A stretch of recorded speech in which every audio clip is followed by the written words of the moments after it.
Hey, it's BT, and let's get down to the BT Malaysian GP review. What a race. Oh, let's get right to it, man. The penultimate round, the last of the flyaways. I'm not glad the flyaways were over. Flyaways are great for us, at least for me, because I get to watch the races earlier than normal, but I don't know how those guys do it, man. I really don't. Let's get right to it. Anyway, Moto 3, what does Jorge Martin have to do to get a victory? Honestly, it's like this guy, in any other year, Jorge Martin would have been dominating. He's like the Dan Marino of Moto 3. He does everything but win. He can't win just one. And you know why? Joan Mir. At this stage, honestly, if I was Jorge Martin to win, I would either go see a witch doctor or sell my soul to the devil, or just slip Joan Mir like a date rape drug. Not to rape him. Don't rape Joan Mir. Oh, he's a good looking guy. Don't rape the dude. Just like get him sleepy. That's all. Race day comes like, I don't know.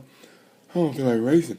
And that's how you beat him. Otherwise, Joan Mir was a different level. Honestly, two guys I've seen that could have gone from Moto 3 to Moto GP or 125 to Moto GP. I thought Marquez, when he left 125s, and Joan Mir. I mean, Jack Miller went, but honestly, and nothing against Jack Miller. I just thought Jack Miller should have went to Moto 2 first.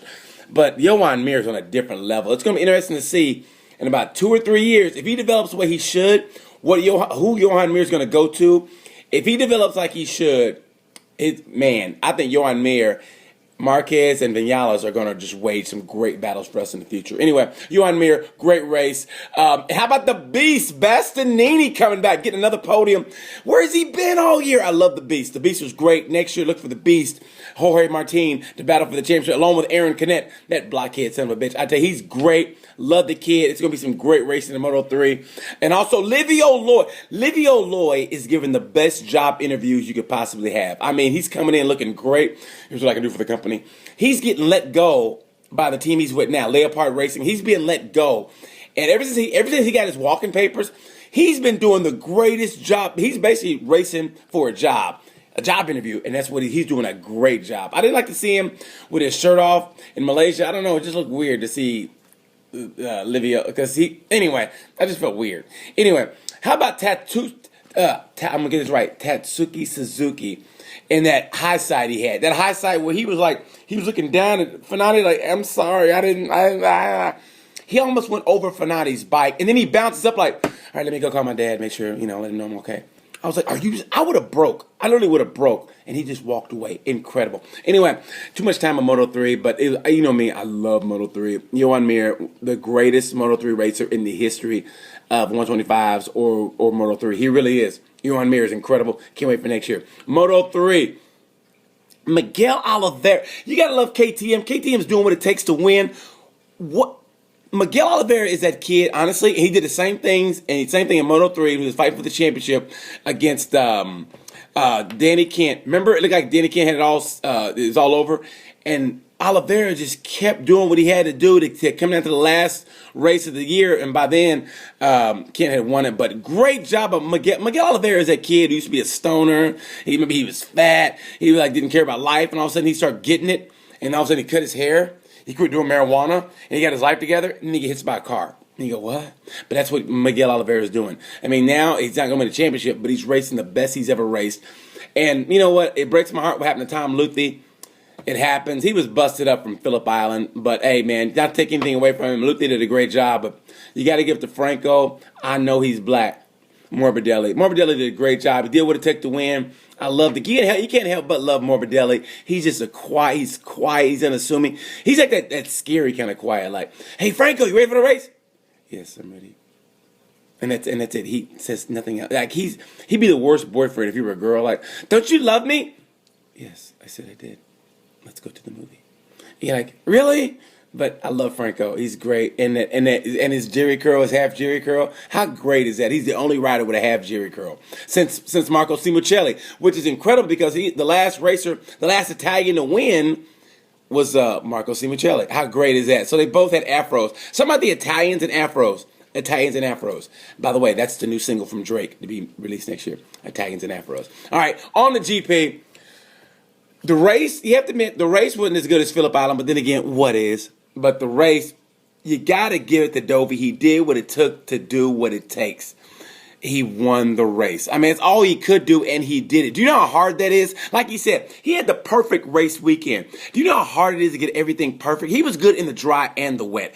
And, you know me, I'm my brain, but to get sidetracked. But how Marquez saved that one in FP4 when he went off the bike. And I mean, seriously, my hip socket broke just watching it. How he saved that, I have no idea. But anyway, save of the year from Marquez. Close, Loris Bass. Save of the year by Marquez. Marquez's bike was not doing very well. He made a lot of mistakes. I'm telling you, that pressure gets to you. You got to give it to Dovey, though. He did what it took to win. And you know what? You got to give it to Lorenzo. Lorenzo raced a great race. I don't know if I buy it. On his dash, they said change the mapping, which we think is like, hey, man, let Dovey over. Lorenzo said he didn't see it, but he knows what to do if Dovey would. And that's where, honestly, if you're the pit board, that's where a black crew chief comes in like, hey, man, I think you know what to do, man. Hey, comes by again. Hey, you know what we said to do. Hey, and they kind of show him a gun, like on Boys in the Hood, kind of show him a gun in your waist, like, I think you better move over. Anyway, I think he was going to do it anyway, but he almost lost it. Dovey passed him. You know, going into Valencia, the final round, for some reason, I don't know why, and maybe I'm wrong, 21 points up. I kind of like Dovey's chances for this reason alone. Pressure, I mean, Marquez had pressure before. He's always had pressure, and he's come through like a champ. 21 points up. Seems like a no-brainer.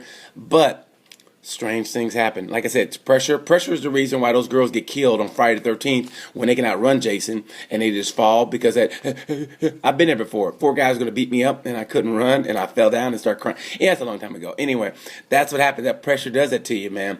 Marquez has been through pressure before, but something, I don't know. Somebody mentioned this before, about 2015. What if Rossi, and the Yamahas run well in Valencia. They really do. And if it's a dry race, what if Rossi's on the front row? And Dovey's on the front row, and say Marquez is on the front row, or Marquez is on the second row, and Rossi knows where Marquez is. I don't want to mention 215. Nobody wants to mention 215, but somebody bought that up, so I got to mention 215. If Rossi's in that position, I mean, I don't know. I hate to say Rossi would run him wide or maybe race him tougher than he has to, but then again, all Marquez has to do is get points. And I mean, to say you run somebody off the track, that's really dangerous. So that's being really stupid. But like I said, strange things have happened. Dovey has to win, and Marquez basically has to not finish or not finish in the points. What do you think? You gotta go with Marquez. You gotta go with Marquez. I'm gonna say, you know what? To make it interesting, do I say Dovey? You know what? Just to make it fun, I'm gonna say Dovey. It's the last race of the season. You never know what might happen. It's crazy, man. Who knows? And if Zarco gets in your way, that dude is crazy. Congratulations to Zarco being the independent race champion. Congratulations to him. I thought he did a great job. And did you see the post-race press conference? Does Zarco ever smile? That's why I call him Johan Tight Shoe Zarco, because he never smiles. They ask him, they go, being at Yamaha's 2017 bike is not as good as 2016 bike. When they get the 2018 bike, are you just going to want to skip the 2017 bike? And Zarco, everybody laughs except for Zarco. Zarco's like, well, it's, I don't know, I mean, I'm sure Yamaha will do the best they can to my feet, will do the best for us so we get the bike and we should be competitive. And you go, it's a joke. It's a joke. Just laugh, Zarco. Just laugh. You did a great job. You got a podium. You're kicking your factory teammates' ass. Just laugh. Just laugh. That's why I love Dovey. Isn't Dovey great? They asked Dovey a similar question about teammates and how he likes Lorenzo as a teammate. He goes, well, I think, Jorge, we get along great. I had some teammates who wasn't so good. I'm not going to say any names. How great was that? And you know who he was talking about. We all know who he was talking about. But anyway, last race of the season in 2 weeks. GP just keeps getting greater and greater. I'm glad you guys watch this. I love my GP geeks. You watch it and you feel it with me. As a grown person, it's so hard to have a passion for anything because life has kind of beat us up. You know what I mean? life kind of beats you up, man. If you have a wife and kid or whatever, you got to make a mortgage, and it's good to have a passion. I'm glad you people see the same passion that I do. How much we love this sport. Anyway, rider of the race in Moto 3 goes to Johan Mir, the greatest. In Moto 2, let me give it to Brad Binder. Brad Binder, watch out for next season. Brad Binder is a great racer. If he didn't break his arm at the beginning of the year, he would have been fighting for the championship, I firmly believe. Anyway, Brad Binder, rider of the race, and rider of the race in MotoGP has to go to Dovey. He did what it took to stay in it. He won. You know how hard that is? He won the race. To stay in it, he had to win, and he won. God bless the guy. So we move on to Valencia. Going to be a great race. Thank you, guys. Like I said, thank you guys for watching. I appreciate everything you guys do. And, leave your comments if you want to. And if not, thank you guys so much. And I will see you guys for the Valencia GP review. Until then, you know the word. Peace.